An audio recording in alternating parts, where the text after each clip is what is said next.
ராகவ் இல்லன்னு ஆயிடுச்சு. ஆனா சுபத்ரா ஃபேமிலில நீ மருமகன்னு உனக்கு இடம் கிடைக்குது. இது நமக்கு கிடைச்ச அதிர்ஷ்டம்டி. இத நீ நல்லபடியா யூஸ் பண்ணிக்கணும். சொல்லிட்டேன். வர்ஷினி, நான் சொல்றத கேளு.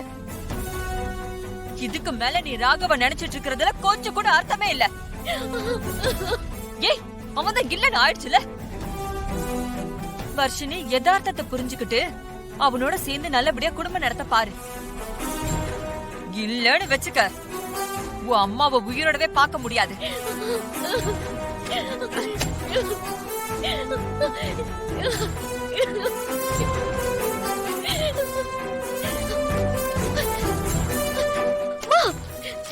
அம்மா அம்மா வேண்டாம்மா, அம்மா வேண்டாம்மா, விடுமா அம்மா.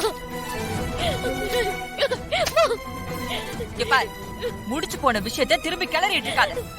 அது எப்பவுமே உனக்கு நல்லது இல்ல. சொல்லிட்டேன்.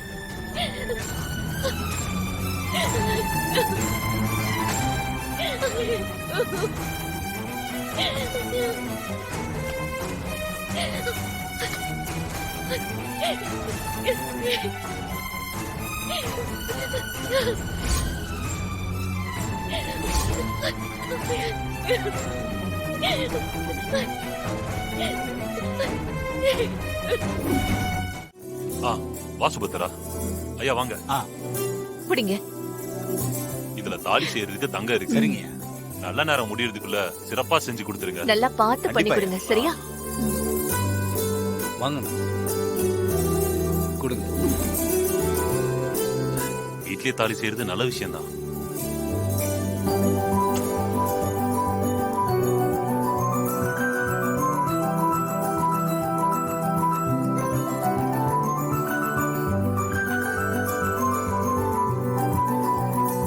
அக்கா, இங்கேவாக்கா இத செய்வாங்க?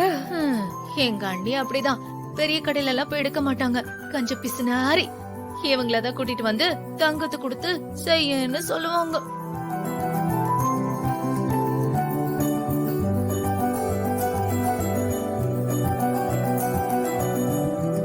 சுபத்ரா, பெரிய ப்ராசஸ் தான் இல்ல? இப்பெல்லாம் பல பேரு ரெடிமேட் தாலி தான் வாங்குறாங்க. ஆனா நம்ம கண்ணு முன்னாடி தாலி செஞ்சு வாங்குறது தான் நிஜமான சந்தோஷம். இது எல்லாம் சுபத்ரா ஐடியா தான்மா. அவதான் நகை கடையில போய் தாலி வாங்க வேண்டாம். வர்ஷினிக்கு அவ குடுக்கற தங்கத்துலதான் தாலி செய்யணும்னு சொன்னான். ஓம் நமச்சிவாய. இந்தாங்கண்ணே.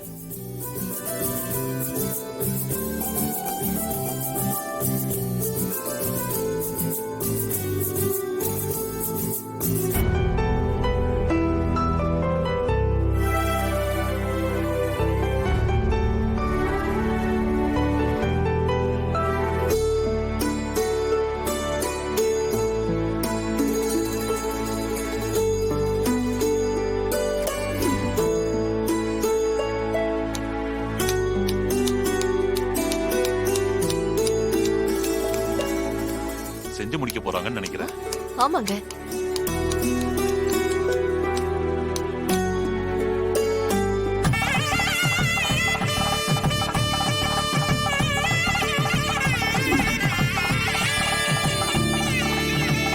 இது அப்படியே தட்டுல வச்சுருங்க.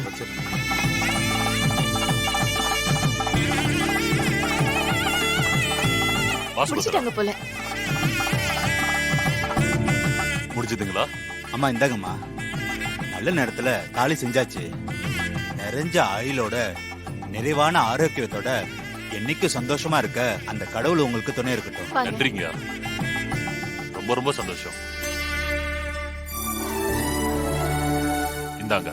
ரொம்ப நல்லபடியா சந்தோஷம். சந்தோஷம். வாங்க. வரங்க. வரங்க. போயிட்டு வரோம். ராகவ், என்ன என்ன இது? பார்த்து வர மாட்டியா?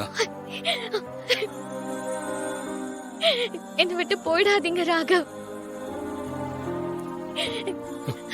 இங்க நடக்கிறதெல்லாம் பார்த்தா எனக்கு ரொம்ப பயமா இருக்கு. ஏய், இங்க பாரு, அழாத. என்ன பாரு.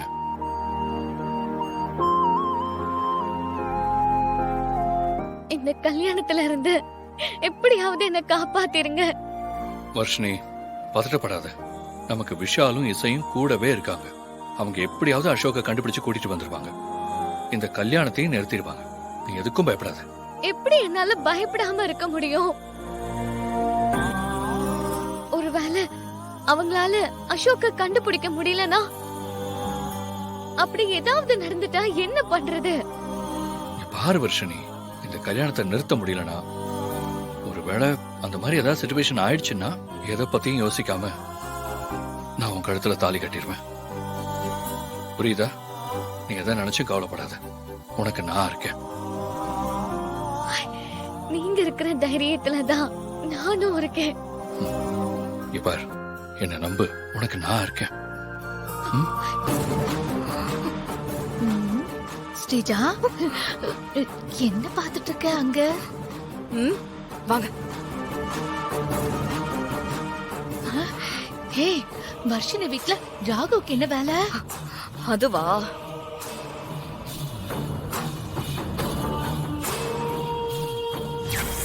ஒருவேளை அவங்களால அசோக்க கண்டுபிடிக்க முடியலனா, அப்படி ஏதாவது நடந்துட்டா என்ன பண்றது? நீ பாரு வர்ஷினி, இந்த கல்யாணத்தை நிறுத்த முடியலனா, ஒருவேளை அந்த மாதிரி ஏதாவது சிச்சுவேஷன் ஆயிடுச்சுன்னா எதை பத்தியும் யோசிக்காம நான் உன் கழுத்துல தாலி கட்டிடுவேன். என்ன? ராகு வர்ஷினி கழுத்துல தாலி கட்டுவேன்னு சொன்னானா? அது மட்டும் நடந்தா உன் வாழ்க்கை? ரொம்ப ஷாக் ஆகாதீங்கக்கா. வர்ஷினி கிட்ட ராகவ் என்ன வேணாலும் பேசலாம். ஆனா ராகவ் பேசின எதுவுமே நடக்காது. நடக்காதா? எப்படி?